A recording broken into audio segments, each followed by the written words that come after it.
wire through a blind hole, you can't see where you're at.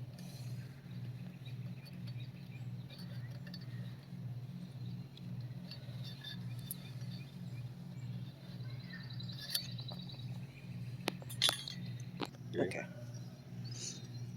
The reason for this feedback here in the back, and then to come around and through the holes, that way if it just went through the holes, the sails would be able to zig back and forth, and they'd be out of position all the time. You wouldn't want that.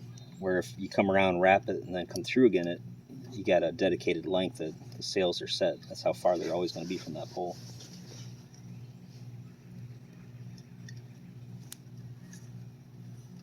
And we'll try to get it through the hole.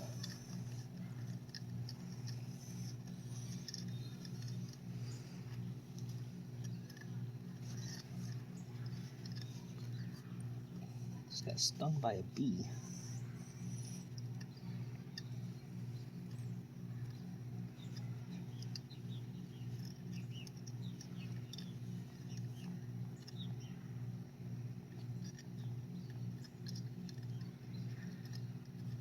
Go ahead and pause it. So the wire, like I said, it goes through your wraparound, come through the holes. That way it's stationary. It can't move, and then the sails can't move either. Now we'll just feed the wire through the hole, bend it back on itself. Again, no measure required. It's just going to be wire. Just do a wrap over on itself. This picture frame wire is pretty stout stuff. So you don't have to super wrap it. You just want to make it look good when you're wrapping it.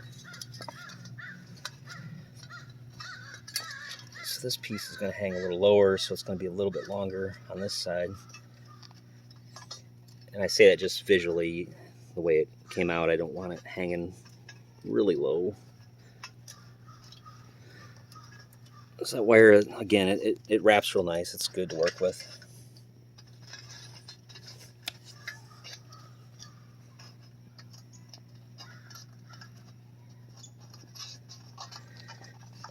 Just kind of eyeball where you want it.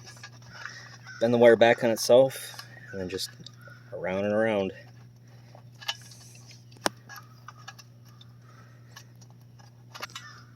I can go find the holder and figure that out.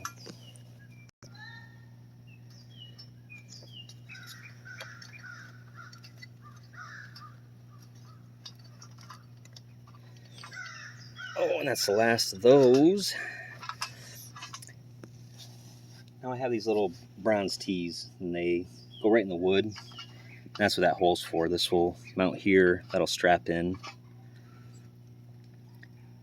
So that'll be wired also. That's going to take me a minute. I got to go through this hardwood by hand. I don't have a tool to do that, so we won't bother showing you that process.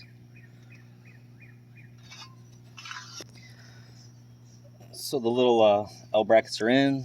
Nice little bronze L brackets. Go through the last hole in the sail.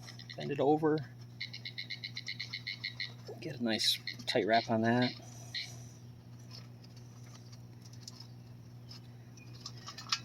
And then just right to that L. Pull it tight. That holds that sail in position for you. So you're not going to have it sagging. Again, just wrap that right around there. Do the same on the back sail, the wayward side. Just going to get it in, pull it through, and just get a nice wrap on that one.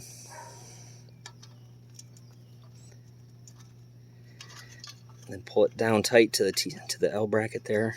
Wrap it around. Do your best to get it through and around a couple times.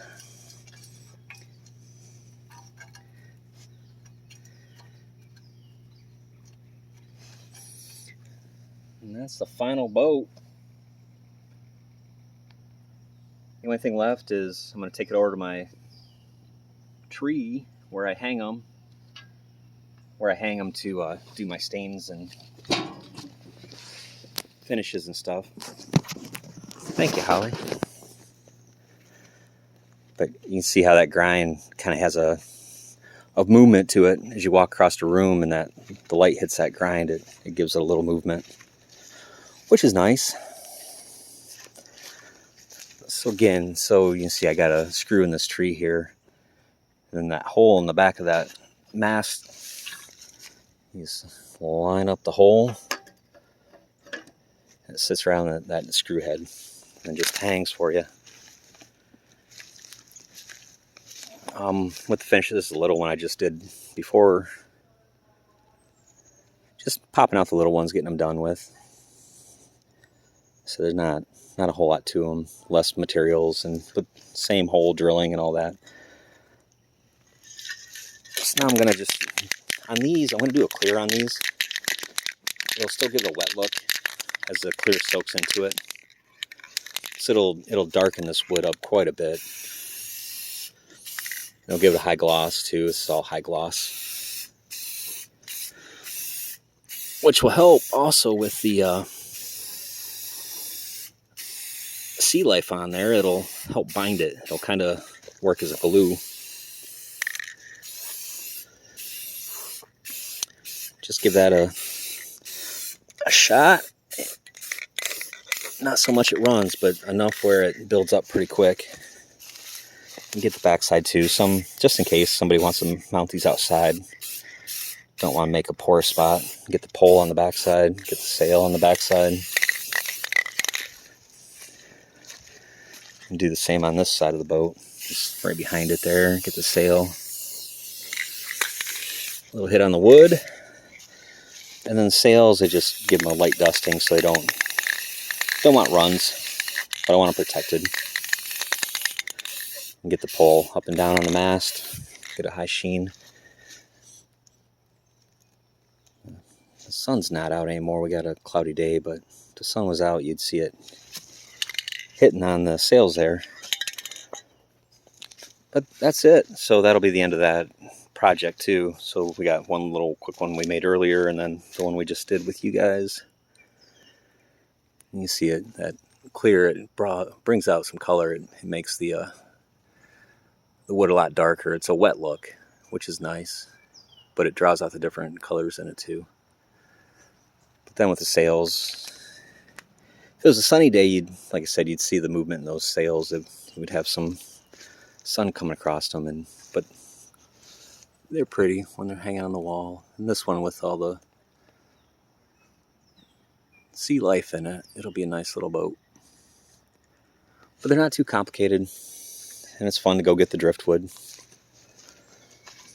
But that's how I do it. That's how I make my little wall hanging sailboats out of driftwood. We got a bunch more to go, and like I said, do some fishing stuff, and that'll be funner. Boats are okay. They're just down and dirty, quick, easy. People like them though, and they look nice. But the fish work that we do, that draws out a little more character. You actually do some carving and a little more metal work. When you do the fins, they got to match the profile of the wood, and there's a little more scribing and actually cutting the metal. So it's a little more involved, but a lot funner, a lot more worthwhile, I feel, when you're done with those. But the boats are hanging and drying. Give them one more coat, and that'll be the end of that. Thanks for watching. We appreciate it. And next project, I'll do grab one of these pieces that's a fish, and we'll make a fish, just so you can see the process of making the fins and attaching them and all that. It's a lot different than the sailboats, where it's all just wire tied, and hardest part's cutting the boat sails to make it look good. All right. Thanks, everybody.